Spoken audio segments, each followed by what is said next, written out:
চোখের বালি উপন্যাসে রবীন্দ্রনাথ লিখছেন, সংসারে আপন পর কেহই নাই, যে আপন মনে করে সেই আপন, যে পর বলিয়া জানে সে আপন হইলেও পর।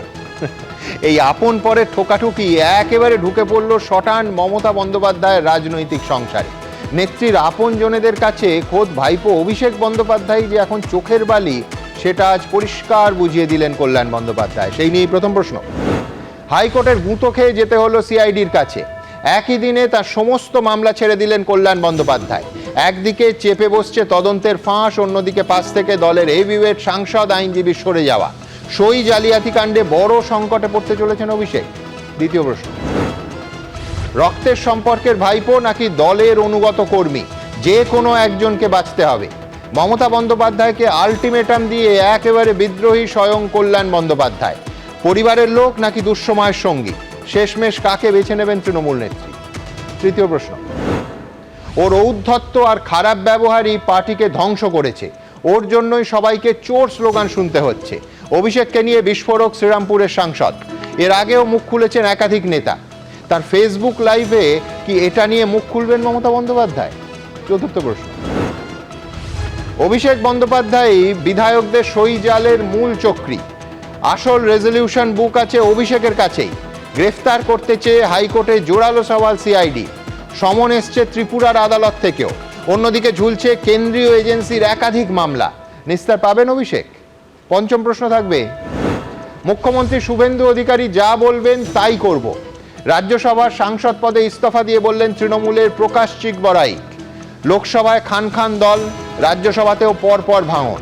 এরপর মমতা বন্দ্যোপাধ্যায়ের বাগানে আদৌ খুঁজে পাওয়া যাবে তো জোড়া ফুল? তবে শুরুতেই দেখাবো একদিকে কোর্টের গুঁতোয় সিআইডি হাজিরা, একই দিনে আবার দলে ঘোর অকল্যাণের মুখে অভিষেক বন্দ্যোপাধ্যায়। দল শেষ, সংগঠন শেষ, ক্ষমতা শেষ, দাপট শেষ, কর্তৃত্ব নেতৃত্ব সবটাই অতীত। এই পরিস্থিতিতে সই জালিয়াতি কাণ্ডে অবশেষে হাইকোর্টের নির্দেশে সিআইডি দপ্তরে হাজিরা দিতে হলো অভিষেক বন্দ্যোপাধ্যায়কে। বিমানবন্দর থেকে কালীঘাটে নিজের বাড়ি হয়ে পৌঁছলেন ভবানী ভবনে। অভিষেক বন্দ্যোপাধ্যায় 6:11 আগে 5:49 অভিষেক বন্দ্যোপাধ্যায় হাজিরা দেন। এর মাঝেও অভিষেক বন্দ্যোপাধ্যায়কে ঘিরে উঠল চোর স্লোগান। চোর তো, চোরের তো রোগ কমবে না, কোনোদিনও কমবে না।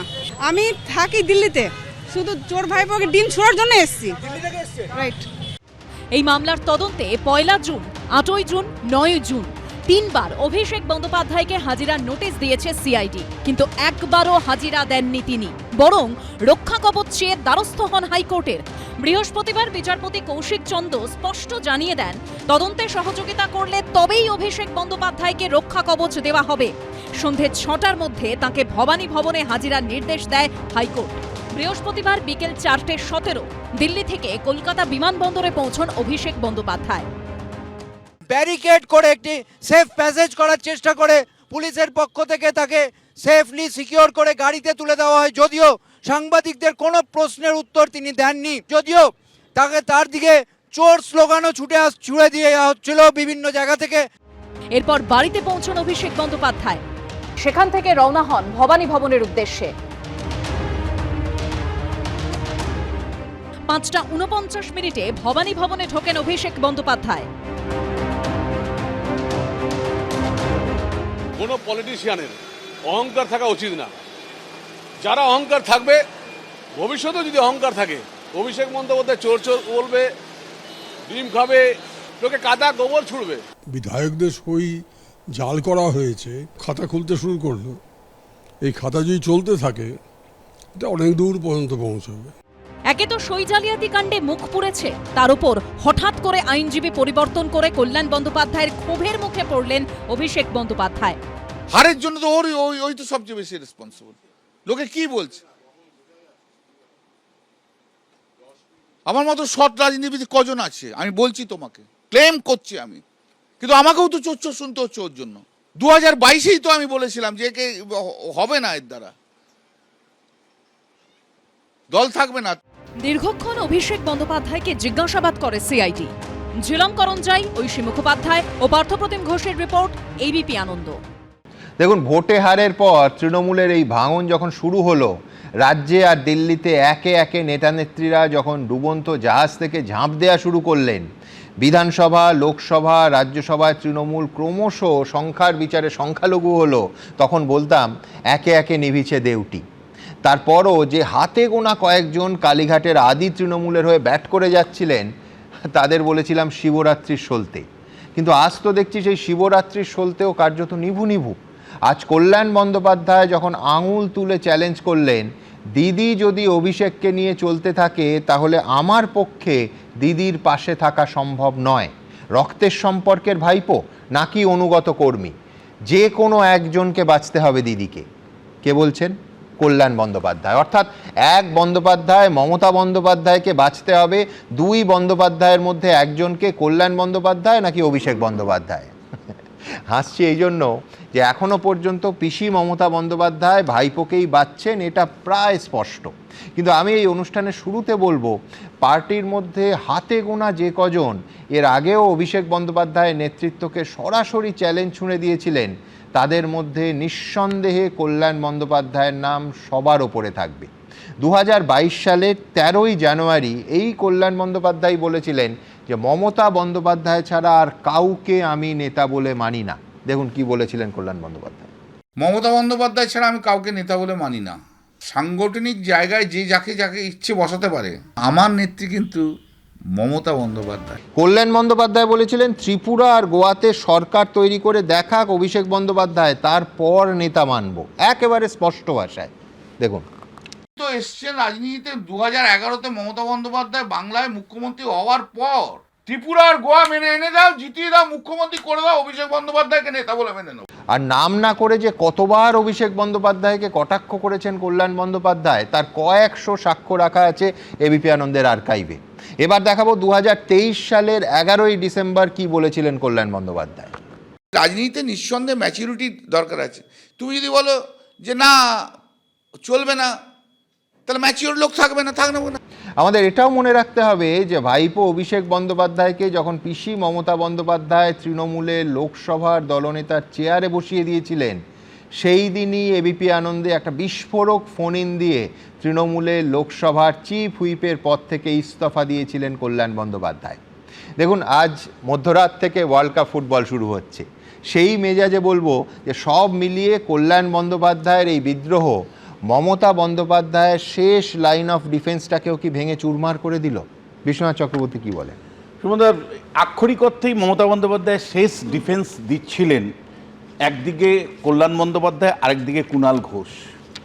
কল্যাণ বন্দ্যোপাধ্যায় আজকে সরাসরি বললেন যে মমতা বন্দ্যোপাধ্যায়কে হয় তার রক্তের সম্পর্কে থাকতে হবে, আর না হলে বছরকে বছর যারা রক্ত মানে ঘাম দিয়ে দলটাকে তৈরি করেছে তাদের রক্ত জল করে, যারা রক্ত জল দলকে দিয়ে রক্ত ঘাম করে। একই সাথে মানে আপনি লক্ষ্য করে যদি দেখেন আরেকজন ডিফেন্ডারকে কুণাল ঘোষ, যখন কুণাল ঘোষকে আজকে প্রেস কনফারেন্সে প্রশ্ন করা হয় কল্যাণ বন্দ্যোপাধ্যায়ের মন্তব্য নিয়ে, পরিষ্কার কুণাল ঘোষ বলেন যে কল্যাণ দা সিনিয়র লিডার, তার কোনো কথায় আমি বিরোধিতা করব না, অর্থাৎ সম্মতি তিনি জানালেন। এবং এই দুই ডিফেন্স চলছিল। এবং আমিও স্টুডিওতে আপনাদের বলছিলাম যে শেষ দুজন ব্যক্তি যারা মমতা বন্দ্যোপাধ্যায়ের দুর্গটা আগড়ে রাখার চেষ্টা করেছিল, কিন্তু শেষ পর্যন্ত আজকে কুণাল ঘোষ কিন্তু বা কল্যাণ তো সরাসরি যেভাবে বললেন, তাতে মমতা বন্দ্যোপাধ্যায়ের কিন্তু শেষ দুর্গটাও পতন ঘটে গেল।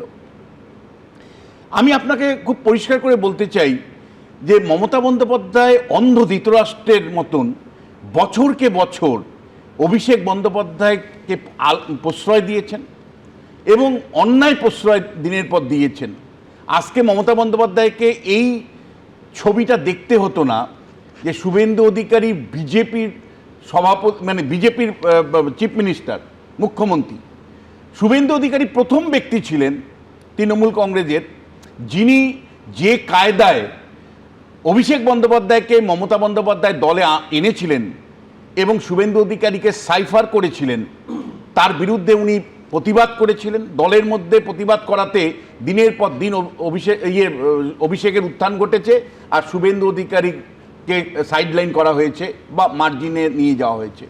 আজকে কিন্তু শুভেন্দু অধিকারী মধুর প্রতিশোধ নিয়েছেন এবং এইটা কিন্তু মমতা বন্দ্যোপাধ্যায়ের অন্ধ ধৃতরাষ্ট্রের যে মতন অবস্থান, যে অভিষেক বন্দ্যোপাধ্যায়ের কে আশ্রয় দেওয়া প্রশ্রয় দেওয়া, তাকে মানে অকারণে এবং কি কারণে যে তিনি এতটা মানে আশ্রয় প্রশ্রয় দিয়েছেন সেটা কিন্তু উনিই বলতে পারবেন। কিন্তু সুমনদা, একটা বিষয় আমি বলতে চাই যে এই দলটাতে তো হাজার হাজার কর্মী, হাজার হাজার নেতা সত্যি একটা সময় কংগ্রেস থেকে বেরিয়ে গিয়ে তৃণমূল কংগ্রেস তৈরি করেছিল। মমতা বন্দ্যোপাধ্যায় তাদের কথা একবারও কিন্তু ভাবেননি। দিনের পর দিন তিনি কেবলমাত্র পরিবারতন্ত্রের দিকে নজর দিয়েছেন। দিনের পর দিন অভিষেক বন্দ্যোপাধ্যায়ের অন্যায় আবদারগুলোকে মেনে নিয়েছেন। দিনের পর দিন সিনিয়র লিডারদেরকে উনি অসম্মান করছেন। এমনকি পরাজয়ের পরেও তাকে উঠে দাঁড়িয়ে মানে সম্বোধনা করতে হবে, মানে এই অভিবাদন জানাতে হবে, এই ধরনের মানে ডিকটেশনও তিনি দিচ্ছেন সিনিয়র লিডারদের। সিনিয়র লিডাররা যখন দিনের পর দিন মানে আক্রান্ত হয়েছেন, দিনের পর দিন যখন অসম্মানিত হয়েছেন, এমনকি তার বাড়িতে অফিসে যাওয়ার সময় ফোন রেখে যেতে হতো। সুব্রত মুখার্জি আমাকে ব্যক্তিগতভাবে জানিয়েছিলেন যে এতে অসম্মান বোধ করছি বিশ্বনাথ, আমার খুব খারাপ লাগতো। কিন্তু মমতা বন্দ্যোপাধ্যায় কিন্তু এই সিনিয়র লিডাররা যখন আক্রান্ত হচ্ছেন, অপমানিত হচ্ছেন, দিনের পর দিন চুপ করেছেন। আমি সুমদা দুটো জিনিস বলতে চাই। একটা হলো যে অভিষেক বন্দ্যোপাধ্যায় যে জায়গা আজকে পৌঁছে গেছেন, এইখানে কিন্তু এখন মমতা বন্দ্যোপাধ্যায় একটা নির্ণায়ক সিদ্ধান্ত নিতে হবে যে তিনি দলটাকে চান নাকি তার নিজের রক্তের সম্পর্ককে চান। তিনি কেমন পিসি তিনি, আমি জানি না কি সম্পর্কের পিসি, কি ধরনের পিসি, যেখানে দলটা উড়ে চলে যাচ্ছে, দলের কর্মীদের বিসর্জন দেওয়া হচ্ছে, দলের নেতাদের বিসর্জন দেওয়া হচ্ছে, অথচ মমতা বন্দ্যোপাধ্যায় যে কোনো মূল্যে তার রক্তের সম্পর্ক অভিষেক বন্দ্যোপাধ্যায়কে কেবলমাত্র আগলে রাখতে চাইছেন যে কোনো মূল্যে। এখনো তিনি দিল্লিতে দরবার করছেন কংগ্রেসের সাথে যে ভাই অভিষেক বন্দ্যোপাধ্যায়ের জন্য একটা পদ দাও, তার জন্য একটা পুনর্বাসনের ব্যবস্থা করে দাও। এখন প্রশ্নটা হচ্ছে সুমনদা, আমি বলছি এই মমতা বন্দ্যোপাধ্যায়কে মানে এই ঘটনাটা মানে আজকে কল্যাণের মতন সিনিয়র একজন মানে তৃণমূল নেতা, তিনি যখন সরাসরি এই অভিযোগটা করলেন যে তাকে গতকাল কিভাবে লয়ার হিসেবে অপমান করা হয়েছে, কি উদ্ধতভাবে অপমান করা হয়েছে, তারপরেও মমতা বন্দ্যোপাধ্যায়ের তরফ থেকে একটা টুইট বা মানে এক্স হ্যান্ডেলে বা কোনো কমিউনিকেশন করা হয়নি যে এটা যেটা করা হয়েছে কল্যাণের প্রতি অন্যায় করা হয়েছে বা কল্যাণ এর প্রতি করা উচিত হয়নি। আমি আপনাকে বলছি মমতা বন্দ্যোপাধ্যায়ের অবস্থাটা অনেকটা এরকম হবে। একটা আমি ছোট্ট কোনোদিন গল্প দিয়ে শেষ করি না, আমি আজকে করতে চাই যে এক মা হারা এক সন্তান ছেলে মাসির কাছে মানুষ হতো। মাসি এত আদর, এত প্রশ্রয়, এত অন্যায় আবদারগুলোকে মেনে নিত যে একটা সময় গিয়ে সেই মানে চুরি ডাকাতি যে মানে যা ইচ্ছা তাই করতে পারতো। একদিন যখন ধরা পড়লো, যখন জেলে যেতে হবে, তখন মাসি তো কেঁদে ভাসিয়ে দিচ্ছে যে আমার বাবু চলে যাচ্ছে, আমার বাবু চলে যাচ্ছে। তো মাসির কাছে এসে কানটা মানে কেটে দিল, কানটা মানে চিবিয়ে দিল, মানে দাঁত দিয়ে কেটে দিল, রক্ত পড়ছে এবং কানের সামনে গিয়ে সেই ছেলেটি বলছে যে মাসি সেদিন যদি তুমি আমাকে শাস্তি দিতে, আমার অন্যায় আচরণগুলোতে তুমি মান্যতা না দিতে, তুমি অন্যায় অবিচার যেগুলো আমি করেছিলাম সেগুলো যদি প্রতিকার করতে, আটকাতে, তাহলে কিন্তু আজকে আমাকে জেলে যেতে হতো না। অভিষেক বন্দ্যোপাধ্যায় একদিন সেই কথাটাই মমতা বন্দ্যোপাধ্যায়কে বলবে যে দিনের পর দিন আমি যখন ভুল রাজনীতি করেছি, শোনো, ভুল রাজনীতি করেছি, তুমি মমতা বন্দ্যোপাধ্যায় দিনের পর দিন তুমি প্রশ্রয় দিয়েছো, মমতা বন্দ্যোপাধ্যায় দিনের পর দিন তুমি ভুল প্রশ্রয় দিয়েছো, মাথা ফাটিয়ে দিয়েছে, এখন বলছেন কানও কেটে দেবে। কান কাটা মমতা ব্যানার্জি এই অভিষেক বন্দ্যোপাধ্যায় একদিন মমতা বন্দ্যোপাধ্যায়কে উল্টে দিবে, একদিন মমতা বন্দ্যোপাধ্যায় অভিষেক বন্দ্যোপাধ্যায় দ্বারা আঘাতপ্রাপ্ত হবে, সেদিন বেশ আমি গল্প থেকেই শুরু করি। বর্ণপরিচয় দ্বিতীয় ভাগ ভুবনের গল্প দিয়ে বিশ্বনাথ চক্রবর্তী শেষ করলেন, কিন্তু আমার কাছে একেবারে পরিষ্কার রাজনীতির প্রশ্নটা হচ্ছে পিসি হবেন নাকি যে তৃণমূল নেত্রী আড়াই দশক ধরে অনেক রাজনৈতিক সিদ্ধান্ত নিতে হয়েছে তাকে, মুখ্যমন্ত্রী হওয়ার আগে বেশ রুথলেস তাকে মনে হয়েছে যে একেবারে কঠোর সিদ্ধান্ত নিতে জানেন, পিসি মমতা বন্দ্যোপাধ্যায় হবেন নাকি সেই বিরোধী নেত্রী মমতা বন্দ্যোপাধ্যায় হবেন? এক। দুই হচ্ছে রক্তের বন্দ্যোপাধ্যায়কে চাইবেন নাকি ভক্তের বন্দ্যোপাধ্যায়কে চাইবেন?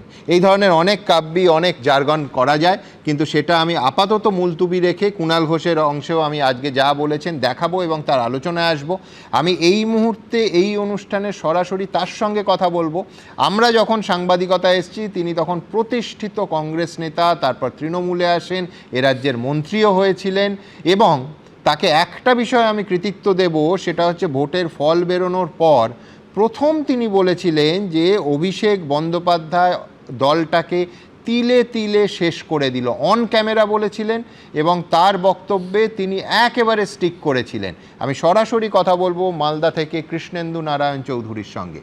কৃষ্ণেন্দুদা, আপনাকে স্বাগত এই অনুষ্ঠানে। আমার প্রথম প্রশ্নে আসার আগে আপনি কি বলেছিলেন এবিপি আনন্দকে যে অভিষেক বন্দ্যোপাধ্যায় দলটাকে তিলে তিলে শেষ করে দিল, দলটাকে কর্পোরেট হাউসের মতো চেহারা দিয়েছে, এবং মুখ্যমন্ত্রী মমতা বন্দ্যোপাধ্যায়ের কোনো উপায় ছিল না, ধৃতরাষ্ট্রের মতো তাকে আটকে রাখা হয়েছিল, প্রায় যে শব্দবন্ধ বিশ্বনাথ চক্রবর্তী খানিকক্ষণ আগে ব্যবহার করলেন। আমি প্রথমে দেখাবো যে কৃষ্ণেন্দু নারায়ণ চৌধুরী সেই দিন হারের পর, ফল প্রকাশের পর ঠিক কি বলেছিলেন। দলের বিপর্যয় যদি বলা যায় তাহলে একজনই ব্যক্তি আছে দলটাকে তিলে তিলে শেষ করে দিল, এটা অভিষেক ব্যানার্জি, একদম অভিষেক ব্যানার্জি। কারণ যে দলটাকে ও নিয়ে গেছে যেভাবে কর্পোরেট হাউসের মতো, এখানে বাংলাতে এগুলো কর্পোরেট হাউসে চলে না। মুখ্যমন্ত্রীর সাপোর্ট, মুখ্যমন্ত্রীর কোনো উপায় নেই, মুখ্যমন্ত্রী ধৃতরাষ্ট্রের মতো আটকে রেখে দেওয়া হয়েছে। আমার প্রথম প্রশ্ন আজ আপনার কাছে যে আজকে কল্যাণ বন্দ্যোপাধ্যায় যখন প্রায় হুবহু আপনার বাক্যটাই বলছেন, আপনার নিজের কি মনে হচ্ছে? না, এটা সত্যি কথা সবাই বলবে, আমি কোনো মিথ্যা কথা বলিনি, একদম সত্যি কথা। আমিও পদে পদে, আমি মমতাদির সঙ্গে 85 থেকে রাজনীতি করছি। কলকাতাতে পড়াশোনা করে তখন আমি মমতাদি আন্দোলন করতো আর আমরা চলতাম, দৌড়াতাম মমতাদি। আস্তে আস্তে যুব কংগ্রেসের পর তৃণমূল কংগ্রেস গঠন হয়েছে, এই ধারা মেনে চলেছি। কিন্তু অভিষেকের মতো উদ্ধতা এরকম আমি দেখিনি। আমি ইন্দিরা গান্ধীকে দেখেছি খুব কাছ থেকে, রাজীব গান্ধীকে দেখেছি খুব কাছ থেকে, সঞ্জয় গান্ধীকে খুব কাছ থেকে দেখেছি। এদের মধ্যে আন্তরিকতা ছিল, এদের ভালোবাসা ছিল। এইরকম অভিষেক ব্যানার্জির মতো তাদের জন্য আমি একটা কথা বলছি, সুমনদা, ইন্দিরা গান্ধীর ছেলে সঞ্জয় গান্ধী মারা গেছে, আর মেনকা গান্ধী তখন বাড়িতে প্রতিদিনে অত্যাচার করত। একদিন সব লিডারদের ডাকলেন, এ কথাটা বরকত আমাদের বলেছিল, বলে এইরকম করছে, তোমরা বলো কি করবো। ওরা বলেছিল এই মুহূর্তে মেনকা গান্ধীকে দল থেকে, ঘর থেকে বের করে দাও, আর তাকে দল থেকেও বের করে দাও। ইন্দিরা গান্ধী শুনেছিল তাদের কথা, মেনকা গান্ধীকে দল থেকে বের করে দিয়েছিল। তিনি দলটাকে বাঁচিয়েছিলেন, ঘরটাকে বাঁচিয়েছিলেন, আর মমতাদি তাকে প্রশ্রয় দিয়ে ঘরটাকে ধাপে ধাপে ধাপে ধাপে দিল্লি থেকে মালদা সবটি ভেঙে চুরমার। কিন্তু এইখানে যেহেতু আপনি অনুষঙ্গটা আনলেন, আমি বলছি অনেকে এই তুলনাও করছেন যে যেহেতু একেবারে ধরুন এমার্জেন্সি, তার পরবর্তী সময় ইন্দিরা গান্ধীর 77 সালে বিপুল হার, আমি বলছি এর পেছনেও তখন, আজকে যদি সংবাদপত্র উল্টে দেখি, তখন দেখি যে বহু ক্ষেত্রে সরাসরি ইন্দিরা গান্ধীর পতনের জন্য, এমনকি এমার্জেন্সির সিদ্ধান্তের জন্য একেবারে সঞ্জয় গান্ধীকে দায়ী করা হয়েছিল, এবং বলা হয়েছিল সঞ্জয় গান্ধীর জন্য ইন্দিরা গান্ধী হেরে গেছেন। আমি বলছি এখন যখন আপনারা বলছেন যে অভিষেক বন্দ্যোপাধ্যায়ের জন্য মমতা বন্দ্যোপাধ্যায় এবং তার দল হেরে গেছে, তখন কোথাও সিমিলারিটি লাগছে না, একরকম লাগছে না? না না, সঞ্জয় গান্ধীর সঙ্গে অভিষেকের তুলনা করেন না। সঞ্জয় গান্ধী পরবর্তীকালে ইন্দিরা গান্ধীকে ক্ষমতায় আনার জন্য তিনি দারুণভাবে পরিশ্রম করেছিলেন।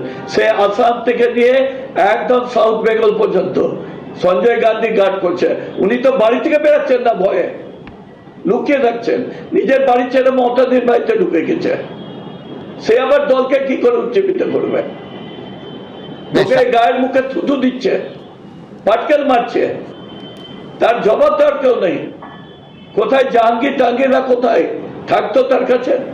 বেশ, আপনি বলছেন যে সঞ্জয় গান্ধীর সঙ্গে অভিষেক বন্দ্যোপাধ্যায়ের তুলনা করা যায় না। আমার পরের প্রশ্ন থাকবে, যেটা আজকে কল্যাণ বন্দ্যোপাধ্যায় বলেছে যে ওনাকে বাঁচতে হবে, নেত্রীকে বাঁচতে হবে, যে রক্তের সম্পর্ককে রাখবেন নাকি এতদিনের অনুগত কর্মীদের রাখবেন।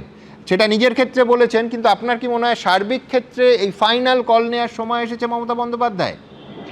একদম কল্যাণদার সঙ্গে আমি একমত। মমতাজি যতদিন না অভিষেককে সরাবে ততদিন 1 ইঞ্চি জায়গা তৃণমূলের থাকবে না বা মমতার দিক থাকবে না বাংলায় মানুষের কাছে। আমার শেষ প্রশ্ন সেটা হচ্ছে, আপনি বলছেন এই সমস্ত কিছুর জন্য অভিষেক বন্দ্যোপাধ্যায় দায়ী। আমি বলছি আপনারা যখন তৃণমূলের হয়ে কাজ করছেন তাহলে কোথায় কোথায় অসুবিধে হয়েছিল বা মনে হয়েছিল যে অভিষেক বন্দ্যোপাধ্যায় যেভাবে দলটা চালাচ্ছেন তাতে বিপর্যয় অনিবার্য, এ হতেই হবে, যার ফলে হারের পর আপনি সরাসরি দায়ী করছেন যে অভিষেক বন্দ্যোপাধ্যায়ের জন্যই হার হয়েছে? কোথায় কোথায় আপনাদের কাজের ক্ষেত্রে অসুবিধা হয়েছে? এত দিন ধরে তো নেত্রীর সঙ্গে কাজ করেছেন। আমি আপনাকে আগেও বলেছি 85 সাল থেকে নেত্রীর সঙ্গে আছি এবং কোথায় যাইনি তার সঙ্গে, কোন ঘটনার সঙ্গে যুক্ত ছিলাম না। যতবার মমতাজি আঘাত পেয়েছে একমাত্র লালু আলম যখন মেরেছিল সেই দিন ছিলাম না, বাকি প্রত্যেকটা দিন দেখলাম। কিন্তু মমতাজির সঙ্গে থেকে আমরা শক্তি পেতাম বল। আর এই অভিষেকের জন্ম হয়েছে কবে? যখন ক্ষমতা এলো তৃণমূল, তখন তিনি আস্তে আস্তে হাত পাকাতে লাগলেন। আমার তো লজ্জা লাগে, বাচ্চা বাচ্চা ছেলেদের পাঠিয়ে দিত, মেয়েদের পাঠিয়ে, তারা আমাদেরকে ডিকটেট করতো এইভাবে চলতে হবে, এইভাবে করো। হিন্দিতে বলতো আপ নেই कीजिएगा एबीका ऑफिस में रिपोर्ट चला जाएगा, आप ठहरने नहीं सकेगा। এটা কোনো কথা? বাড়িতে গেলে সব খুলে দিতে হতো, বেড খুলতে হতো, চশমা খুলে দিতে হতো, ঘড়ি খুলে রেখে দিতে হতো। তারপর অভিষেকের অফিসে ঢুকতাম, অভিষেকের সঙ্গে দেখা হতো না। ওই জীবনে একবার গেছিলাম, তারপরে আর যাইনি। ওই সুমিতের কাছে যেতে হতো, লিখে লিখে দিতে হতো, তারপরে কি কাজ হচ্ছে।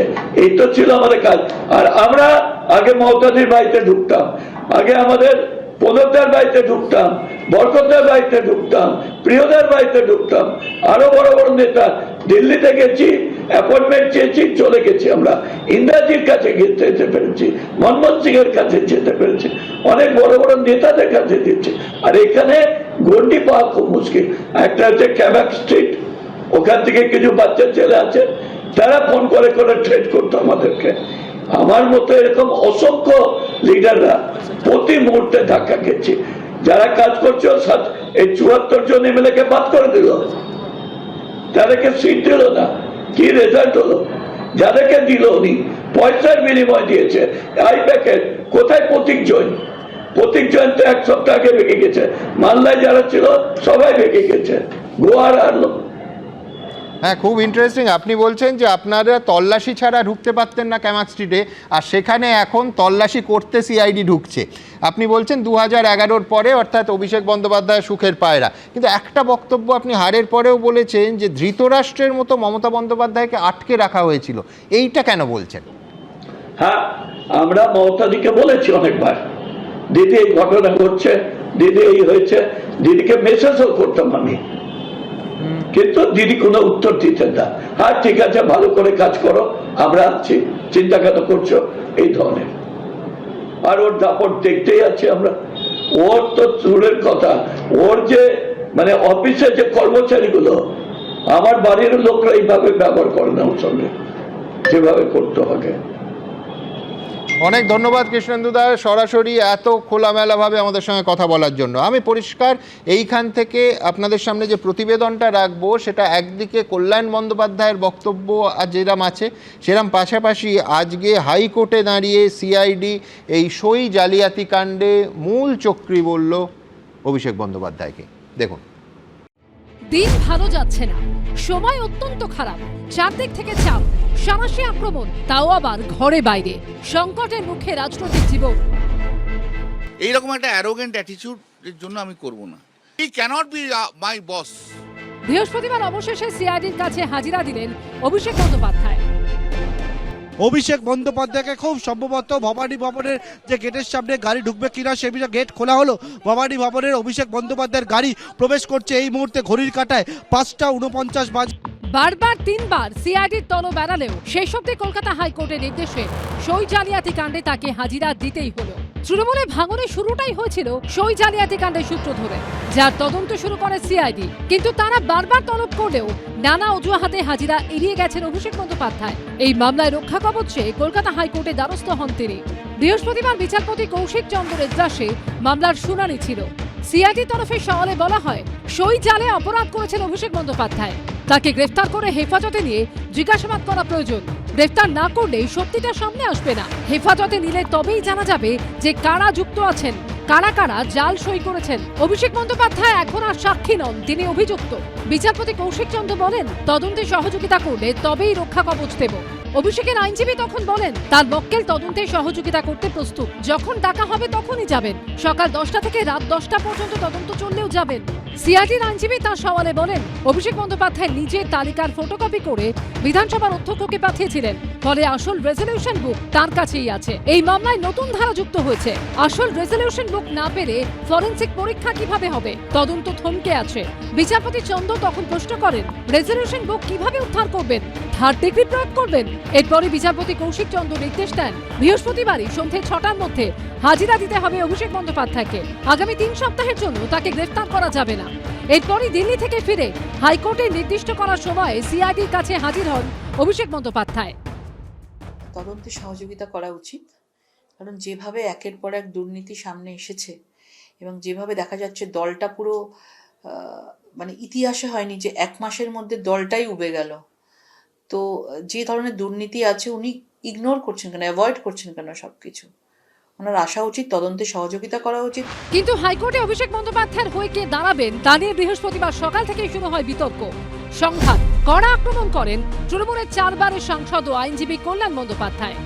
রাত্রিবেলা আমি মামলা রেডি করলাম, আমি প্রিপেয়ার হলাম, সবকিছু হলাম। সকালবেলা আমি জানতে পারলাম রাত্রি 12:30টার সময় বলছে যে আমাকে মামলা করার দরকার নেই, ও অয়ন ভট্টাচার্য মামলা করবে। আমি কেন মামলা করবো? এরকম একটা অ্যারোগেন্ট লোকের সঙ্গে তো আমি মামলা করতে পারবো না। তুমি একটা সিনিয়র লয়ারের সঙ্গে এরকম বিহেভিয়ার করতে পারো না। যাদের নাম বলছে তারা প্রত্যেকে আমার হাঁটুর বয়সী জুনিয়র। অভিষেক ব্যানার্জি কাকে ভালো বললো, কাকে খারাপ বললো, আমি ভালো নই তার সার্টিফিকেট আমার চলে না। হাইকোর্টের নির্দেশে অবশেষে হাজিরা, কার্যত বাধ্য হয়ে সিআইডির মুখোমুখি। সই জালিয়াতি কাণ্ডে জিজ্ঞাসাবাদ। আপাতত রক্ষা কবচ পেয়েছেন অভিষেক বন্দ্যোপাধ্যায়। এরপর কি হবে, কি করবে সিআইডি?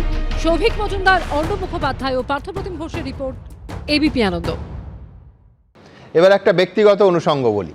2022 সালের জানুয়ারি মাসে যখন কল্যাণ বন্দ্যোপাধ্যায় দলের বাইরে এবং ভেতরে, প্রকাশ্যে এবং দলের মধ্যে অভিষেক বন্দ্যোপাধ্যায়ের বিরুদ্ধে মুখ খুললেন, তখন রাজ্যের এক দোর্দণ্ড প্রতাপ মন্ত্রী আমায় বলেছিলেন যে আমাদের মধ্যে কল্যাণদা হচ্ছে একমাত্র বাঘের বাচ্চা, কারণ আমরা প্রত্যেকে যেটা মনে করি কল্যাণদা মুখ ফুটে সেটা প্রকাশ্যে বলে দেওয়ার সাহস রাখে। এহেন কল্যাণ বন্দ্যোপাধ্যায় আজ বলছেন, প্রকাশ্যেই বলছেন, মমতাদিকে বুঝতে হবে কার জন্য দল আজ এই জায়গায় এলো। দিদির যেমন ভাইপোর সঙ্গে রক্তের সম্পর্ক, তেমন আমরাও 40 বছর ধরে দিদির জন্যই কাজ করছি। আজ অভিষেকের জন্য তৃণমূল কংগ্রেস এত বড় ধাক্কা খাচ্ছে। অভিষেকের ঔদ্ধত্যের জন্য পার্টি ধ্বংস হচ্ছে। আর কল্যাণ বন্দ্যোপাধ্যায়ের এত বড় অভিযোগের প্রেক্ষিতে কুণাল ঘোষ বলছেন, কোট আনকোট, আমি কল্যাণদার মন্তব্যে কোনো কন্ট্রাডিকশন দেব না। কল্যাণদা পুরনো দিনের সাথী, সৈনিক, দীর্ঘদিনের সাংসদ নেতা। দেখুন, এমনিতেই নীরবতা হচ্ছে সম্মতির লক্ষণ, আর এ তো একেবারে সমর্থনের সুর যেন শুনতে পাচ্ছি। মনে রাখতে হবে, কুণাল ঘোষ কিন্তু এখনও আজও দলের মুখপাত্র। আমি দ্রুত একবার কুণাল ঘোষ কি বলেছেন দেখে নেব।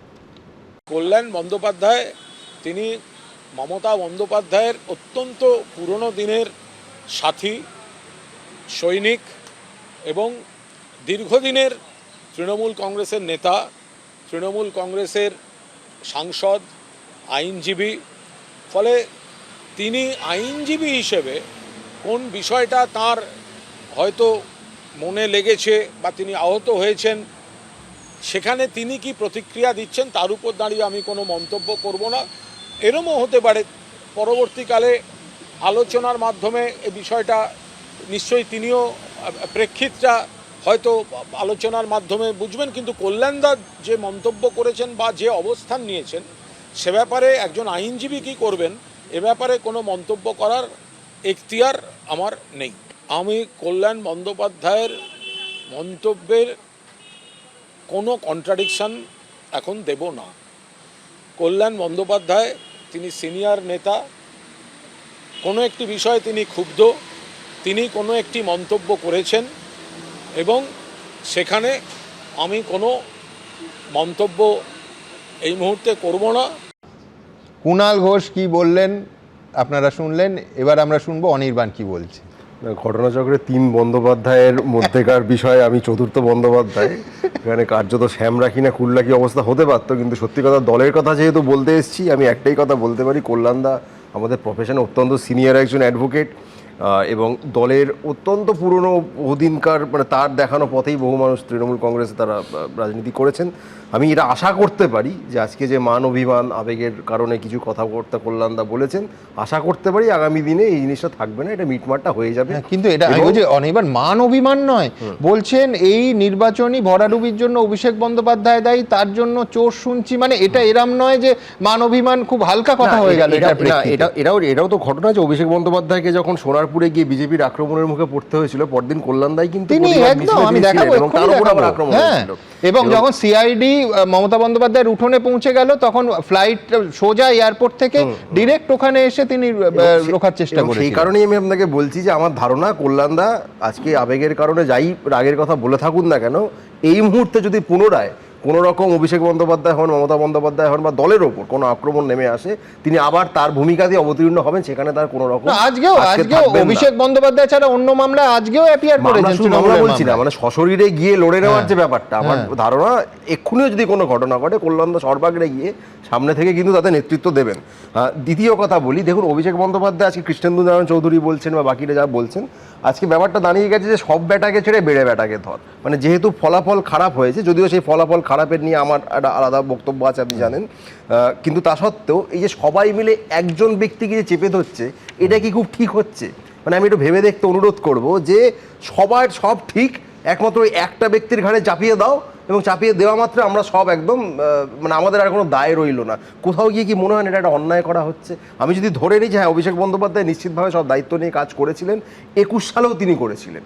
আপনি খেয়াল থাকবে 2019 সালে যখন লোকসভায় রেজাল্ট খারাপ হয়, 21 সালের মাঝের যে 2 বছর 1.5 বছর সময়টা অভিষেক বন্দ্যোপাধ্যায় দায়িত্ব নিয়ে আইপ্যাককে আনা, প্রশান্ত কিশোরকে আনা, বাকি কাজকর্ম অনেকাংশেই তিনি দায়িত্ব নিয়ে করেছিলেন। এবং এই ফলাফলের পর যখন বিজেপি প্রায় নিশ্চিত যে তারা 200 আসন পাচ্ছে, তারপর কিন্তু এই সিনিয়র নেতারাই তাকে প্রশংসায় ভরিয়ে দিয়েছিলেন।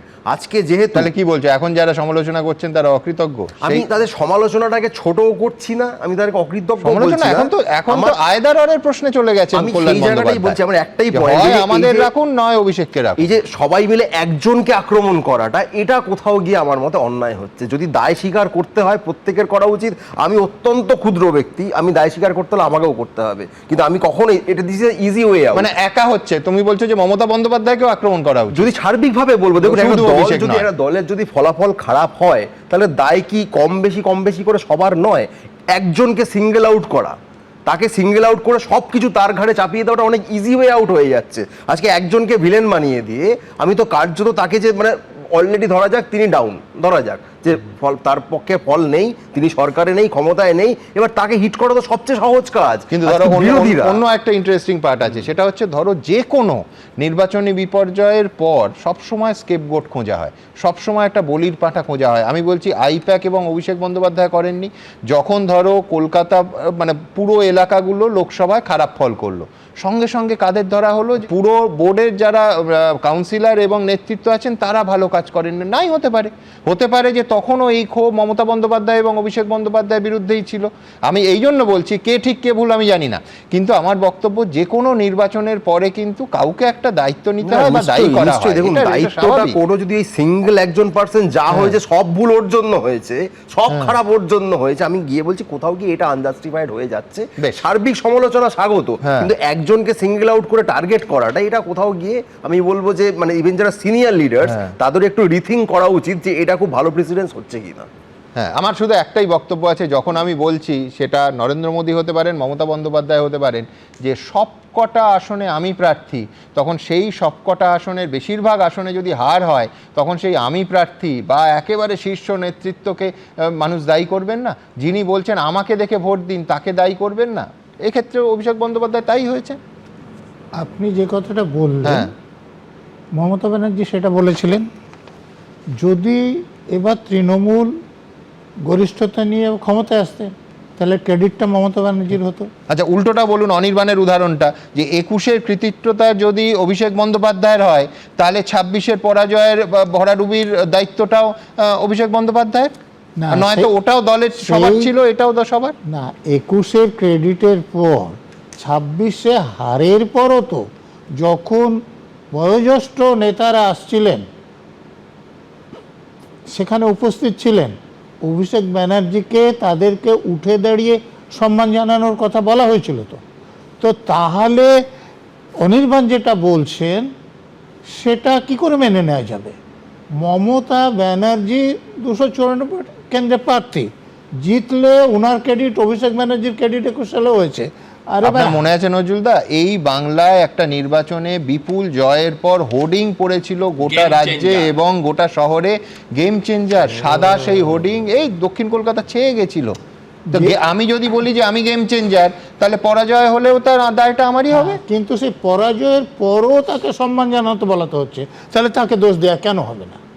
বেশ, আমি এই বিতর্ক চলবে, কিন্তু তার আগে আপনাদের সামনে রাখবো, খুব অনায়াসে অনির্বাণ খুব স্বাভাবিকভাবেই এটাকে মান অভিমান বললেন, কিন্তু আজকে কল্যাণ বন্দ্যোপাধ্যায় তার ছুঁড়ে দেয়া মন্তব্য ঠিক এতটা অগভীর সেটা কিন্তু মনে হচ্ছে না। তার কারণ কল্যাণ বন্দ্যোপাধ্যায়ের পুত্র, যিনি তৃণমূলের টিকিটে নির্বাচনেও লড়াই করেছেন, পেশায় আইনজীবী, তিনিও একেবারে স্পষ্ট ভাষায় বলছেন যে অভিষেক একা তৃণমূল নয়।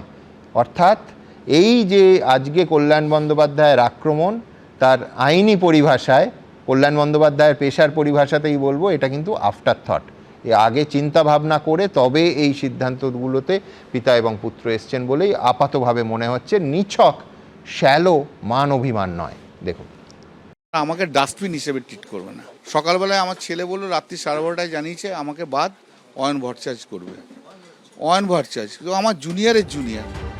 তৃণমূলের 4 বারের সাংসদ, বর্ষিয়ান আইনজীবী, বহু গুরুত্বপূর্ণ মামলায় হাইকোর্ট থেকে সুপ্রিম কোর্ট তৃণমূলের হয়ে লড়েছেন, মমতা বন্দ্যোপাধ্যায়ের হয়ে লড়েছেন, রাজ্য সরকারের হয়ে লড়েছেন, আর অভিষেক বন্দ্যোপাধ্যায়ের মামলায় হঠাৎ তিনিই প্রাপ্ত আইনজীবী হিসেবে সরানো হলো তাকে। ক্ষোভে অভিমানে ফেটে পড়লেন কল্যাণ বন্দ্যোপাধ্যায়। এই যেন বন্দ্যোপাধ্যায় বনাম বন্দ্যোপাধ্যায়, মমতা বন্দ্যোপাধ্যায়ের ভাইপো ভার্সেস মমতা বন্দ্যোপাধ্যায়ের কয়েক দশকের অনুগামী। It is impossible for me to work because of this arrogant attitude of Abhishek Banerjee. Now Didi decides what should be done. সই জালিয়াতি কাণ্ড নিয়ে যখন মহাফাপড়ে পড়েছেন অভিষেক বন্দ্যোপাধ্যায়, তখন তার হয়ে বৃহস্পতিবার এই মামলা লড়ার কথা ছিল বহু যুদ্ধের পোরখা সৈনিক কল্যাণ বন্দ্যোপাধ্যায় ও তার ছেলে শীর্ষণ্য বন্দ্যোপাধ্যায়। কিন্তু গভীর রাতে হঠাৎই সব পাল্টে যায়। কালকে 12:50 আমাকে অন্য লোককে দিয়ে কমিউনিকেট করানো হয় যে এই মামলায় কল্যাণ বন্দ্যোপাধ্যায়ের জায়গায় আর একজন উকিল দাঁড়াবেন, যিনি কল্যাণ বন্দ্যোপাধ্যায় থেকে অনেকটাই জুনিয়র। এবার আমাদের প্রফেশনে কিছু প্রোটোকল আছে, তো উনি যখন সেটা সিদ্ধান্ত জানিয়েছেন, আমরাও সিদ্ধান্ত জানিয়ে দিয়েছি যে আমরা মামলা করব না। কল্যাণ বন্দ্যোপাধ্যায় নিজে দুধে আইনজীবী, ছেলে মেয়ে দুজনেই আইনজীবী। অভিষেক বন্দ্যোপাধ্যায় যা করলেন তাতে ক্ষুব্ধ সকলেই। অভিষেক চাইলো যে আরও অন্য অ্যাডভোকেটের মামলায় থাকবে, তো ওর যেমন একটা চয়েস আছে অনেক উকিলকে নিয়ে কাজ করার, আমার চয়েস আছে অনেক ক্লায়েন্টের সঙ্গে কাজ না করার। সেই জন্য আমি অভিষেকের মামলাগুলো ছেড়ে দিলাম। অভিষেকের ধারণা হচ্ছে যে প্রচুর উকিল ওর জন্য মামলা করার জন্য পাগল হয়ে যাচ্ছে, আমি হচ্ছি না, তাই ছেড়ে দিলাম আমার মামলা। দেখুন, যেভাবে রাত্রি 12:50 কমিউনিকেট করা হয়েছে, এটা খুব একটা সম্মানজনক আমার মনে হচ্ছে না। রাজপাট এখন ইতিহাস, ডুবেছে জাহাজ। কিন্তু এই ভয়ঙ্কর পরিস্থিতিতেও কি জমিদারি সেই দিনগুলো ভুলতে পারছেন না তৃণমূলের শীর্ষ নেতৃত্বের একাংশ? যে কয়েকজন বিশ্বস্ত আস্থাভাজন এখনো পাশে রয়ে গেছে, তাদেরও চটিয়ে কি বিপদ আরো বাড়াচ্ছেন না তারা? শৌভিক মজুমদারের রিপোর্ট, এবিপি আনন্দ। ভেবে দেখুন, মমতা বন্দ্যোপাধ্যায়ের সঙ্গে যিনি 4 দশক রাজনীতি করেছেন, সেই কল্যাণ বন্দ্যোপাধ্যায় আজ বলছেন অভিষেক বন্দ্যোপাধ্যায়ের জন্য চোর চোর শুনতে হচ্ছে। অর্থাৎ কল্যাণ বন্দ্যোপাধ্যায় বলছেন এই লাগাম ছাড়া দুর্নীতির জন্য অভিষেক বন্দ্যোপাধ্যায় দায়ী। আমি শুধু ভাবছিলাম আজ সজলরা কি বলবে।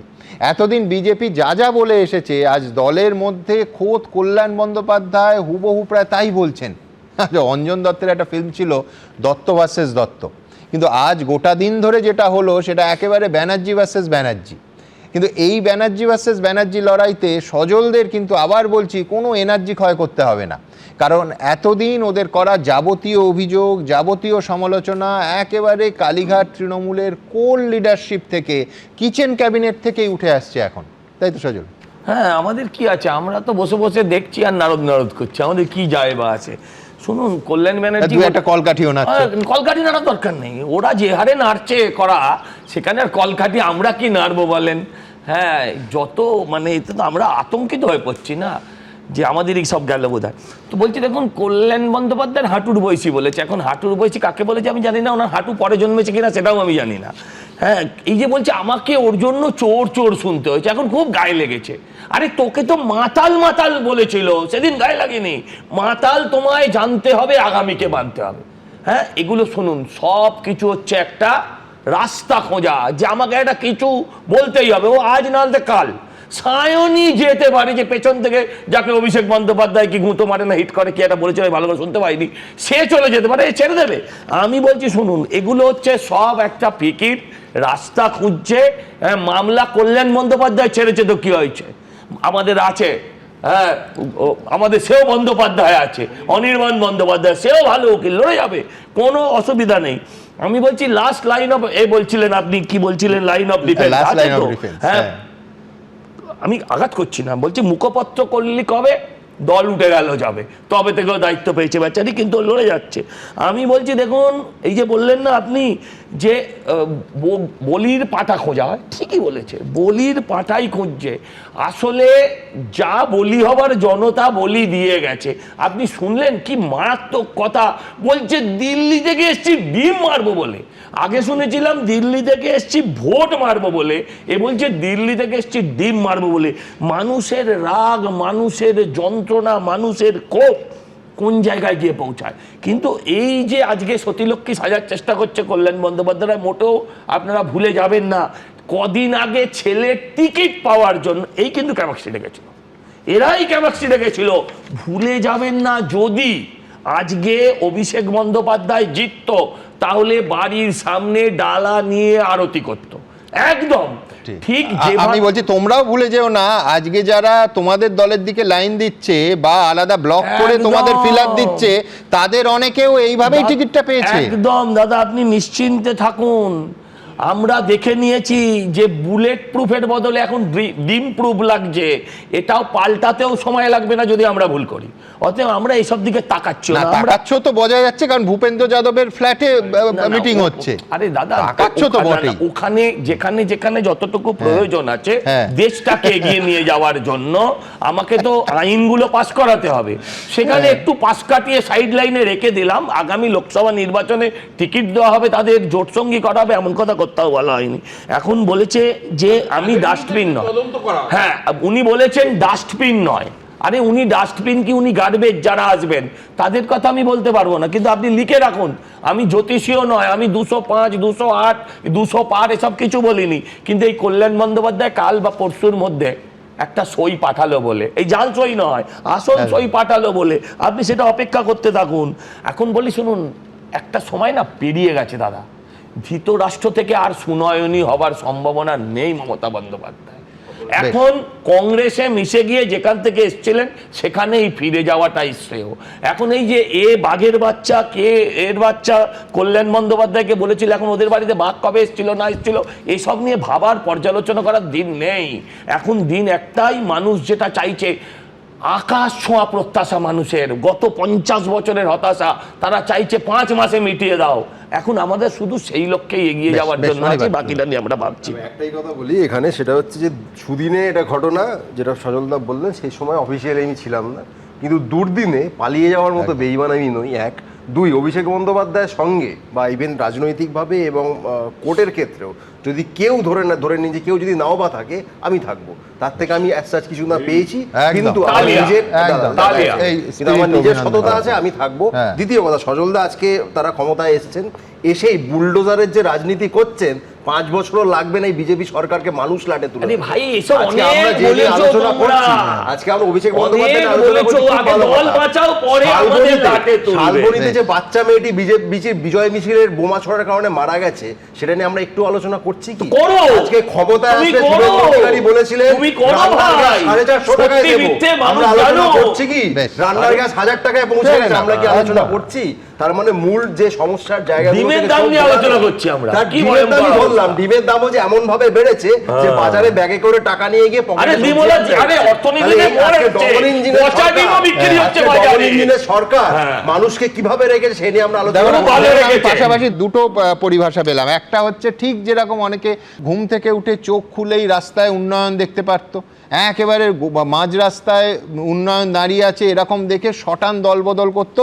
সজল একটা নতুন পরিভাষা দিল, সেটা হচ্ছে দেশকে এগিয়ে নিয়ে যাওয়ার জন্য ওরা ভাবছে, এবং সেই ভাবনায় দেখতে পাচ্ছি অনেকে প্রতিদিন সামিল হচ্ছে, নতুন নতুনভাবে সামিল হচ্ছে, নতুন নতুন অজুহাতে সামিল হচ্ছে, নতুন নতুন কায়দায় সামিল হচ্ছে, সেসব তো দেখাবো। কিন্তু এখান থেকে আমার পরের প্রতিবেদনে দেখাবো যে এই হারের পর কতজন দলের মধ্যে, আবার বলছি একটা বড় অংশ, যাদের বক্তব্য এটা মান অভিমানের বিষয় নয়, তারা হারের জন্য একজনকেই দায়ী করছেন, অভিষেক বন্দ্যোপাধ্যায়।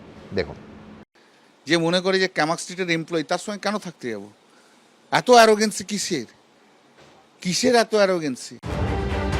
ভোটে ভরাডুবির পর থেকেই তৃণমূলে বিদ্রোহের আগুন। নিঃস্ব রিক্ত তৃণমূলের কার্যত অন্ধের নড়ে ছিলেন কল্যাণ বন্দ্যোপাধ্যায়। দলের সেই বর্ষিয়ান সাংসদও চটলেন, কারণ সেই অভিষেক বন্দ্যোপাধ্যায় ভোটে বিপর্যয়ের পর যার বিরুদ্ধে ক্ষোভ উগরে দিয়েছেন দলের একের পর এক নেতা, জনপ্রতিনিধি। ডায়মন্ড হারবার মডেল নিয়ে বলেছিল, এই তো ডায়মন্ড হারবার মডেল আজকে শেষ করে দিয়ে গেল পশ্চিমবাংলায়।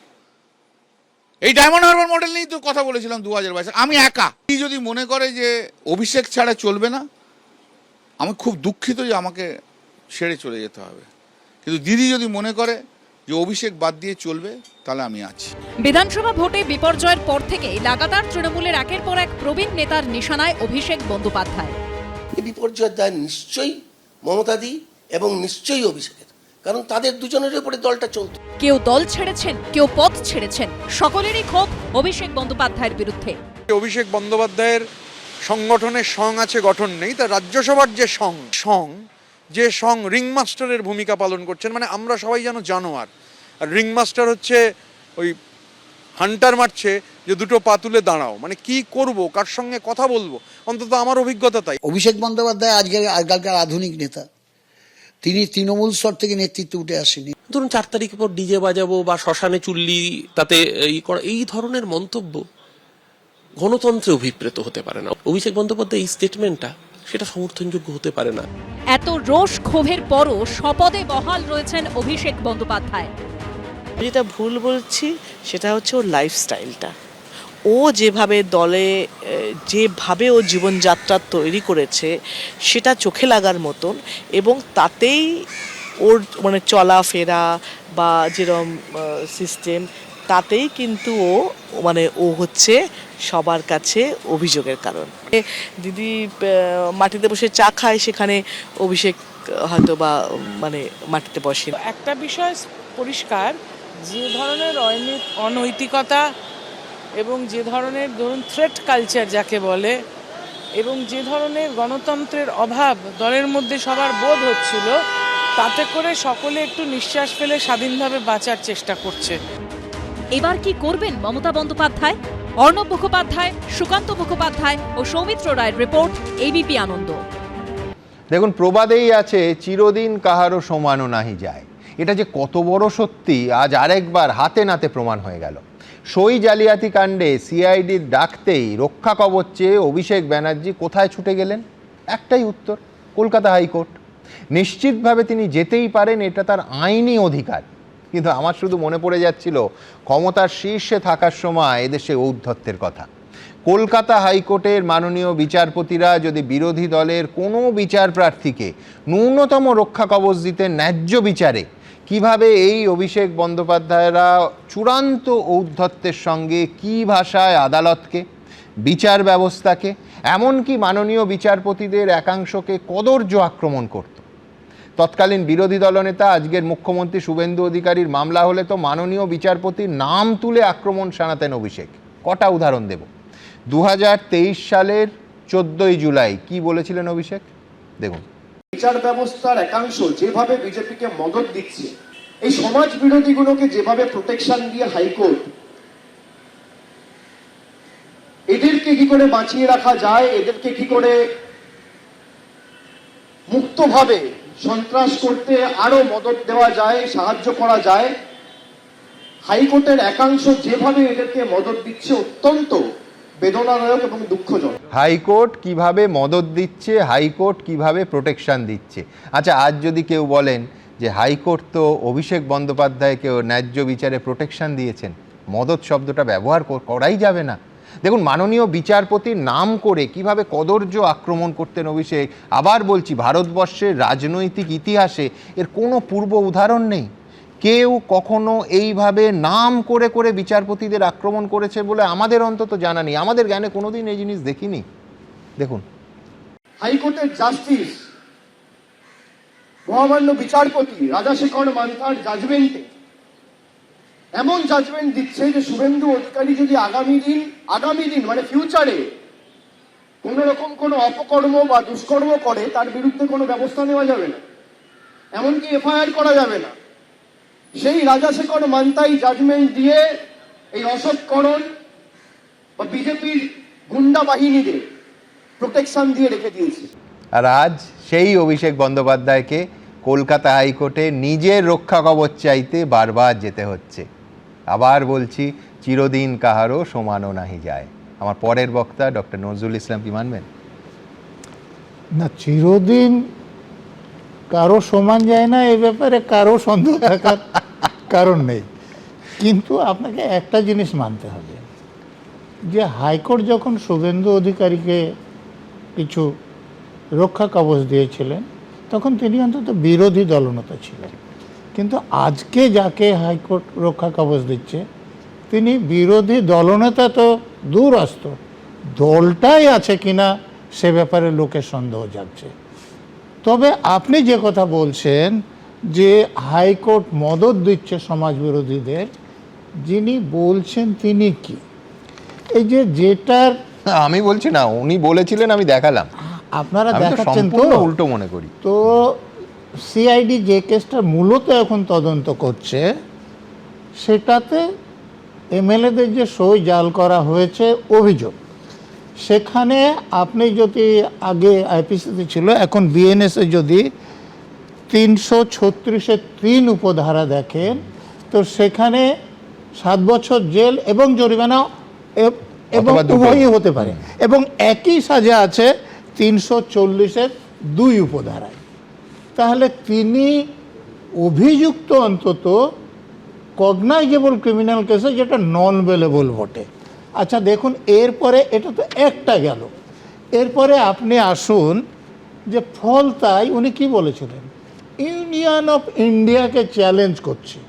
আর কি বলেছিলেন, যে জাহাঙ্গীর বলেছে একটা চুল্লি লাগবে, তো 4 তারিখে ভোটের রেজাল্ট হবে, অনেকে তো হার্ট অ্যাটাক হবে, তো সেই জন্য আমি একটা চুল্লির ব্যবস্থা করবো। উনি রাজ্য সরকারের কে কিছু, কেন্দ্রীয় সরকারের কোনো মন্ত্রী, উনি চুল্লির ব্যবস্থা কি করে করবেন? তো উনিই তো সমাজ বিরোধী। দেখুন, দ্বিতীয়, তিনি বলছেন যে 4 তারিখে 12টার পর দেখা যাবে কে কত বড় জল্লাদ, আর দিল্লির কোন বাপ কাকে রক্ষা করে। শুধু তাই না, দেশের স্বরাষ্ট্রমন্ত্রীকে বলছেন যদি বাপের বেটা হন, বুকের পাটা থাকে, তাহলে 4 তারিখ 12টার পর এখানে উপস্থিত থাকবেন। চিন্তা করুন, ঔদ্ধত্যটা চিন্তা করুন, এখানে যে বিভিন্ন কথা হচ্ছে। তারপর আপনারা এক্ষুনি আগে অরূপের দেখালেন, যেটা এই আরামবাগের পরিপ্রেক্ষিতে ডিজে বাজবে। শুধু ডিজে বাজবে না, তিনি বলেছেন যে মমতা ব্যানার্জি দয়ালু হতে পারে, কিন্তু স্টিয়ারিং থাকবে আমার হাতে। তাহলে ডিজে বাজিয়ে তিনি কি করবেন? এখন ডিজে কে বাজাচ্ছে, কার বিরুদ্ধে, সেটা প্রশ্ন উঠতে পারে। এরপরে দেখুন, আরও একটা কথা আপনারা দেখাচ্ছেন না, আমি মনে করাচ্ছি। তিনি বলেছেন যে যেদিন মমতা ব্যানার্জির ইন্ডিয়া অ্যালায়েন্সের সরকার হবে, সেদিন ঘরে ঢুকে মারব। এটা তো একদম পাক্কা ক্রিমিনালের কথা। তো তার একটা যে অভিযোগের তদন্ত হচ্ছে, তার বিরুদ্ধে তিনি যা অপরাধ করেছেন, তো অনেকগুলো মামলা হবে। হাইকোর্ট শুধু এই মামলাটা একটা নির্দিষ্ট দিন পর্যন্ত তাকে গ্রেপ্তার না করতে বলেছে, কিন্তু শর্ত হচ্ছে তাকে তদন্তে সহযোগিতা করতে হবে। তদন্তের সহযোগিতা মানে কি সেটা আপনারা বোঝেন, এবং হাইকোর্ট এটা অর্ডার দিয়েছে আজকে 6টার মধ্যেই তাকে হাজিরা দিতে হবে। এরপরে যখন এই ডিজে বাজার কেস, তারপরে এই বাপের বেটা বুকের পাটা থাকার কেস আসবে, যখন ঘরে ঢুকে মারবো তার কেস আসবে, ইউনিয়ন অফ ইন্ডিয়ার কেস আসবে। আরে আমাদের সংবিধানের 300 ধারায় বলা আছে যে ভারত সরকারের বিরুদ্ধে কোনো মামলা করতে গেলে সেটা ইউনিয়ন অফ ইন্ডিয়া বলে। লেখাপড়া জানে না, আইনও জানে না, অথচ বড় নেতা হয়ে গেছে, এরকম ভুল অন্যায় কথা বলছে। তো অনির্বাণ আছেন, উনি বলুন যে আমি যা বলছি সেটা বেঠিক কি।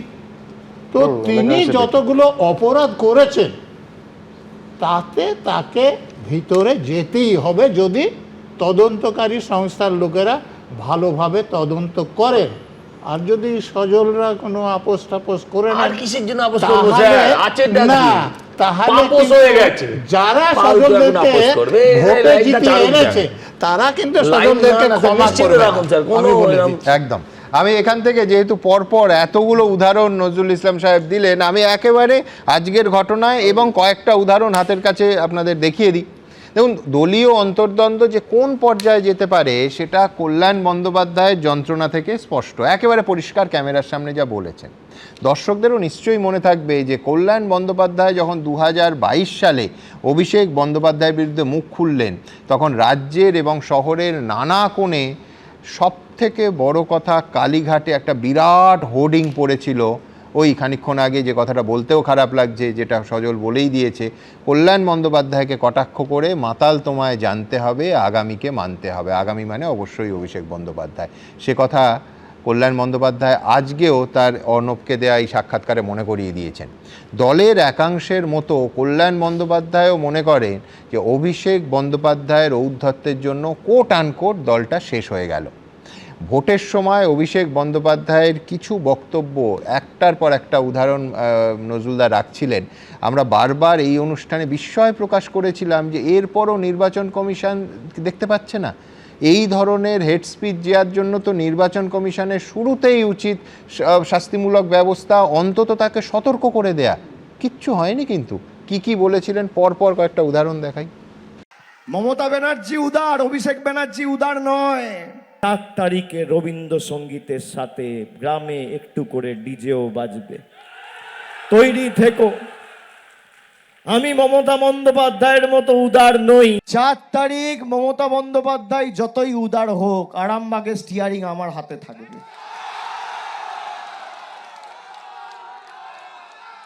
ডিজে তো বাজবেই, এমন জোরে বাজবে কান ঝালাফালা করে দেবো। তোমরা যে ভাষায় বোঝো বন্ধু, অভিষেক ব্যানার্জি সে ভাষায় জবাব দিতে জানে। মমতা ব্যানার্জি বদলা নয় বদল চাই বলেছিল। মমতা বন্দ্যোপাধ্যায়ের এটা ভুল। 4 তারিখ জবাব হবে। ফল বেরোনোর পর সুদে আসলে জবাব দেবো, আমি কথা দিয়ে যাচ্ছি। 7 তারিখে তৃণমূল আরামবাগ জিতুক বা হারুক, আমরা গতবারও আরামবাগ হেরেছিলাম, গোঘাট হেরেছিলাম, খানাকুল হেরেছিলাম, পুরসুরা হেরেছিলাম, কিন্তু উদারতা পার পেয়ে গেছিলে। এবার আমি নিজে দায়িত্বে থাকব। 4 তারিখ 12টার পরে কোন জল্লাদের কত ক্ষমতা আর কার দিল্লির বাবা কাকে বাঁচাতে আসে আমি 4 তারিখ দেখব। আমি অমিত শাহকে বলবো, গুজরাটের কোন গুন্ডা এসে বাঙালিকে ভয় দেখানোর মতো এখনো সৎ সাহস ভারতের মাটিতে কারোর জন্ম হয়নি। আর আপনার যদি বুকের পাটা থাকে আর আপনি যদি বাপের বেটা হন, 4 তারিখ দুপুরে কলকাতায় আর বাংলায় থাকবেন, 12টার পর দেখা হবে অমিত শাহ, কথা দিয়ে যাচ্ছি। এখানে জাহাঙ্গীর আমাকে আস্তে আস্তে বলেছে, দাদা সব দিয়েছো, একটা বৈদ্যুতিক চুল্লি করে দিতে হবে। আমি ভাবলাম 4 তারিখ ফল বেরোনোর পর কিছু লোক তো হার্ট অ্যাটাক করবে, তাদের সৎকারটাও ভালো করে করা আমাদের উচিত। করে দেবো, আমি কথা দিয়ে যাচ্ছি। লড়াই করে যত দ্রুত সম্ভব বৈদ্যুতিক চুল্লি হবে এখানে। শুধু ভাবুন, দিনের পর দিন এটা চলেছে এবং কল্পনা করুন যদি 4 তারিখ বিপুল সংখ্যাগরিষ্ঠতা নিয়ে তৃণমূল সরকারটা তৈরি হতো, এই রাজ্যের ছবিটা ঠিক কীরকম হতো? 21 নাকি তার থেকেও খারাপ? যাই হোক, আমি এবার বিমলদার কাছে আসবো। বিমলদা এই স্টুডিওতে প্রায়ই বলতেন, 5-6 বছর ধরে একটানা বলে আসছেন যে তৃণমূলটা পিসি ভাইপোর একটা প্রাইভেট লিমিটেড কোম্পানি, বহুবার এই স্টুডিওতে বসেই বলেছেন। আজ বিমলদার কেমন লাগছে যখন দেখছেন কল্যাণ ব্যানার্জি বলছে যে দিদিকে বাঁচতে হবে, রক্তের সম্পর্কের ভাইপোকে রাখবে, নাকি 40 বছর ধরে ছোট ভাইয়ের মতো কাজ যারা করেছে আমার মতো তাদের রাখবেন? আমি শুরুতেই বললাম না যে রক্তের বন্দ্যোপাধ্যায় নাকি ভক্তের বন্দ্যোপাধ্যায়, প্রায় সেই রকম। না সুমন, একটা কথা বলি, কল্যাণ ব্যানার্জি দীর্ঘদিন ধরে রাজনীতি করেছেন, তার অভিজ্ঞতা গুরুত্বপূর্ণ ডেফিনেটলি। তৃণমূল কংগ্রেস যখন তৈরি হচ্ছে ফরমেটিভ ফেজে এদের ভূমিকাটা গুরুত্বপূর্ণ ছিল, এবং সেই সময় সিপিএমের বিরুদ্ধে লড়াই কাকে বলে আমিও দেখেছি। এবং তৃণমূলের বহু মানুষ আছে যাদের ঘর বাড়ি তছনছ হয়ে গেছে, কিচ্ছু নেই, ঘর সংসার তছনছ করে দিয়েছে সিপিএম। সেই সময়কার লিডার, তার সম্পর্কে আমার বহু রকম কথা আছে, পরে বলবো সেগুলো। ওকে মোটেই আমি খুব শ্রদ্ধাজনক ব্যক্তি বলে মনে করি না, কিন্তু নিঃসন্দেহে তার একটা তো অভিজ্ঞতা রয়েছে। সেই লোকটিকে যখন শুনতে হয় যে মাতাল তোমায় জানতে হবে, আগামীকে মানতে হবে, আমার প্রশ্ন তারপরে কল্যাণ ব্যানার্জি গর্জে ওঠেননি কেন? আসলে একটা কথা বলি, এই যে যার কথা নিয়ে এত আলোচনা হচ্ছে, একবারই তার নাম করছি, বারবার নাম তার মুখে আনতে আমার ইচ্ছে করে না, অভিষেক ব্যানার্জি, এই লোকটি একটি immatured leader with a criminal mindset, আমি পরিষ্কার বলছি। এবং তার সঙ্গে দুর্নীতি করার এক ভয়াবহ রকমের মানে ক্যাপাসিটি রয়েছে, প্রকাশিত হবে আস্তে আস্তে। কত টাকা এখান থেকে বাইরে গেছে কি না গেছে যা সব শুনি, যেদিন বেরোবে সেদিন অনেক দিন চলবে। আমার সেদিন মনে হচ্ছিল যে তোমাদের ঘন্টাখানেক সঙ্গে সুমন করার আর কোনো ইস্যু পাওয়া যাবে কিনা। আমি নিশ্চিত 4-5 বছর পাবে, তোমরা কিছু করতে পারবে না, ইস্যু পরের পর আসবে। আসলে একটা কথা বলি, আমরা অভিষেক ব্যানার্জিকে নিঃসন্দেহে উদ্ধত, খারাপ সব বলি, যা বলার আমি তো বললামই। আমি একটা শব্দ বলছি, এখন সবাই ব্যবহার করে এঁচোড়ে পাকা নেতা, সবাই খুব বলে এখন এঁচোড়ে পাকা, সত্যি এঁচোড়ে পাকা। কিন্তু আমার কথা যে দিনের পর দিন তার উদ্ধত্তটা বাড়তে দিয়েছে কে বাড়তে দিয়েছে? ও হেলিকপ্টার করে যখন লিডার হচ্ছিল, লিডারটি বানিয়েছে কে? মমতা ব্যানার্জি। উনি তার দলের একটা নেতাকেও তো বিশ্বাস করতে পারেননি, তিনি বসিয়ে দিলেন একে। আর সবচেয়ে বড় কথা, যারা এখন অভিযোগ করছে ইনক্লুডিং কল্যাণ ব্যানার্জি, তারা তো ওই কম্পিটিটিভ সাইকোফ্যান্সি করে এর কাছেও তো যেতেন। প্রতিটি সভাই বলতেন না মমতা ব্যানার্জি জিন্দাবাদ, আমাদের সেনাপতি অভিষেক ব্যানার্জি জিন্দাবাদ, বলতেন। আজকে এগুলো বলছেন কেন? তখন এই সাহস আপনাদের হয়নি যে বেরিয়ে যাব, এই দলে থাকবো না। একটা লোক যদি দাঁড়িয়ে বলতো যে না থাকবো না আপনার দলে, তাহলে কিন্তু সবাই হয়তো অনেকেই প্রতিবাদ করা শুরু করতো। সেই বিড়ালের গলায় ঘন্টাটা এরা বাঁধেননি। এক, দ্বিতীয় কথা হচ্ছে যে এরা প্রত্যেকেই না মমতা ব্যানার্জির কাছে হাত পেতে গেছে, আমার ছেলেটাকে যদি এমএলএ করে দিতে পারি, আমার এই সুবিধাগুলো যদি হয়। আচ্ছা, তৃণমূল কংগ্রেসের বা সরকারের, পশ্চিমবঙ্গ সরকারের মামলা করে কল্যাণ বন্দ্যোপাধ্যায় কত টাকা আয় করেছেন আমি খুব ভালো, মানে একদম চেকে কত আয় করেছেন একটু জানান না আমাদের, কোনো অসুবিধা নেই। আপনি তো চেকে আয় করেছেন, সেটাও তো আপনি করেছেন, সেটাও তো ছেড়ে আসতে পারেননি। ফলে ছেড়ে আসতে পেরেছিল কে? যাকে রোজ গালি দেন, তার নাম শুভেন্দু অধিকারী। এতগুলো ক্যাবিনেট দপ্তর, অনেক কিছু ফেলে দিয়ে চলে এসেছিল, এখনো তৃণমূলে সবাই গালি দেয়, কিন্তু জানে না যে এতগুলো দপ্তর এত গুরুত্ব ছেড়ে সে চলে এসেছিল, যার জন্য মানুষ তাকে মাথায় করে রেখেছে। ফলে এই ছবিটা বলুন, যে অভিষেক মনু সিংভিকে তৃণমূল কংগ্রেস রাজ্যসভায় পাঠিয়েছিল, তার প্রতি মাসের বিলটা কি হতো? একদম। তার বছরের বিলটা কত কোটি টাকায় গিয়ে দাঁড়াতো? কপিল সিব্বাল এবং অভিষেক মনু সিংভি একদম। দলের ভেতরের অনেকের মুখে শুনেছি, এখন খবর কাগজে পড়ি, টেলিভিশন চ্যানেলে, বিভিন্ন পডকাস্টে শুনি, এই এঁচোড়ে পাকা নেতাটি যখন যেতেন, সিনিয়র লিডাররা ভয়ে নাকি সরে যেতেন। তিনি যখন চোখ পাকিয়ে তাকাতেন, বাকিদের নাকি কাপড়ে চোপড়ে দশা হয়ে যেত। আমার মনে হয় সত্যি একটা অদ্ভুত চিড়িয়াখানা হয়েছিল এই দলটা। একজন এই যে বললো না চাবুক দেখাবে আর বাকিরা হাত তুলে নাচবে, ঠিক তাই হয়েছিল। একজন চাবুক দেখাতো, বাকিরা হাত তুলে নাচতো। নইলে আমি তো তাদেরও প্রশ্ন করবো, টেলিভিশন চ্যানেলে যারা এসে বসেছে, বারবার বলেছে 2021 সালের 2রা মে আমি 2021 সালের নির্বাচনে লড়েছিলাম, আমি জানি, আমি মানুষের কষ্ট নিজের চোখে দেখেছি। এখনও আমার মাঝে মাঝে ঘুম ভেঙে যায় সেগুলো দেখে, যে মানুষের মেরে ঘর বাড়ি ভেঙে দিয়েছে, ভাতের থালায় লাথি মেরেছে, মানুষ পালিয়ে গেছে। রাত 12:30টায় দমদম স্টেশনে লুকিয়ে থাকা একটি মেয়ে ফোন করেছে, স্যার বাচ্চাকে নিয়ে লুকিয়ে আছি, কি করব বলুন। সেই রাতে বাড়ির সবার বাধা অস্বীকার করে, অগ্রাহ্য করে আমাকে মেয়েটাকে উদ্ধার করতে যেতে হয়েছে। এগুলো ঘটনা ঘটা বললে মেয়েটাকে আমি নিয়ে আসবো এখানে, এই ঘটনা আমার নিজের চোখে দেখেছি। মেদিনীপুরের খেজুরিতে 60 বছরের মেয়ে রেপ্ট হয়েছে, সে মহিলা রেপ্ট হয়েছে, সে বলছে 18-20 বছরের আমার নাতির বয়সী ছেলেরা আমাকে রেপ করে গেল।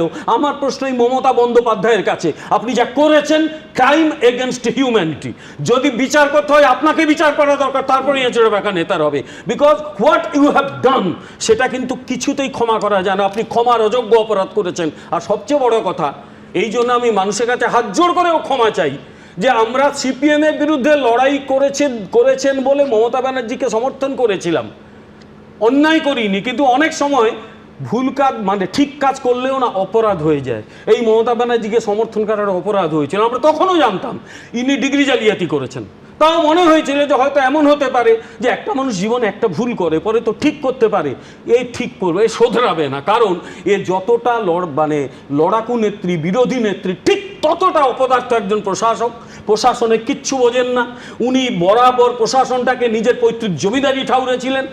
যেখানে যেখানে প্রশাসনিক মিটিং করতে যেতেন, প্রশাসন কি হবে দূরের কথা, তোড়ে সেন্ট্রাল গভর্নমেন্টকে গালি দিতেন, কাউকে ডাকতেন না, বিরোধীদের দুচ্ছাই করতেন। আর সবচেয়ে বড় কথা, বিরোধী থাকলে ওনার ভয় লাগতো যে ও আমার বিরোধিতা করছে মানে আমার কিছু ক্ষতি হয়ে যাবে। একদম সাপের মতো, সাপ কাছাকাছি কামড়াতে আসে, ও তাই চরিত্রটা ওই রকম। ফলে আমি এই এচড়ে পাকা নেতাটিকে যতটা দায়ী করি তার চেয়ে অনেক বেশি দায়ী করি মমতা বন্দ্যোপাধ্যায়কে। পশ্চিমবঙ্গের রাজনীতি আজকে যে সর্বনাশের জায়গায় পৌঁছেছে তার জন্য দায়ী মমতা বন্দ্যোপাধ্যায়। এবং যার জন্য বলি যে যখন তৃণমূলের বিরুদ্ধে লড়াই করছিলেন আমরা ওনার পাশে ছিলাম। আমরাও আজকে এই সেই ক্ষোভ থেকে বলি যে আমরাও কিন্তু এখন সবচেয়ে বেশি অপরাধী মনে করি এই মমতা বন্দ্যোপাধ্যায়কে। যা করেছেন তিনি ক্রাইম এগেনস্ট হিউম্যানিটি, বিচার হওয়া বাঞ্ছনীয় তার। বেশ,